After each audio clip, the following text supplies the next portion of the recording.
महायुतीत कोणताही वाद नाही, आमचं काम उत्तम सुरू आहे असं म्हटलं जात आहे। विरोधकांकडून दुसरा कुठलाही मुद्दा राहिलेला नाही असं अजित पवार म्हणतात। आम्ही कामाची माणसं आहोत, आरोप प्रत्यारोपात रमणारी माणसं नाही असंही अजित पवार यांनी विरोधकांना टोला हाणलाय। आमच्यात कुठलाही वाद नाही, कशाही काही मतभेद नाही। आम्ही सगळे एकोप्याने महायुतीचं सरकार चालवतोय। आता मधीच काढलं, आता मी मुख्यमंत्री उपमुख्यमंत्री आम्ही सगळे जळगावला गेलो, एकत्र सभा घेतली, एकत्र परत आलो।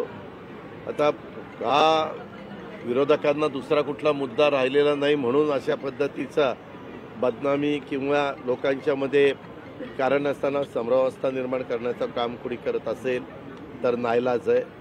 मला त्याबद्दल बोलायचं आहे। वित्तीय तूट ही महाराष्ट्र राज्यामध्येच आहे अशातला भाग नाही, देशाच्या अनेक राज्यांमध्ये वित्तीय तूट आहे। वित्तीय तूट भरून काढण्याच्या संकल्पना महाराष्ट्र सरकारमध्ये काम करणाऱ्या मंत्र्यांच्या डोक्यामध्ये आहेत, ते अतिशय चांगल्या पद्धतीनं करत असतात। त्याच्यामुळे मला असं वाटतं की वित्तीय तूट सांभाळणं ही आमच्या सगळ्यांची जबाबदारी आहे। वित्तीय तूट वाढू नये ही देखील आमच्या सगळ्यांची जबाबदारी आहे, पण ती भरून काढण्याचं कसब देखील सरकारमध्ये आहे।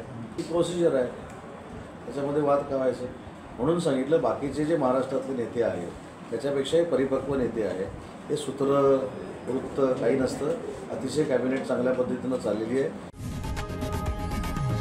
लोकशाही मराठी ऐका, पहा, जागरूक रहा।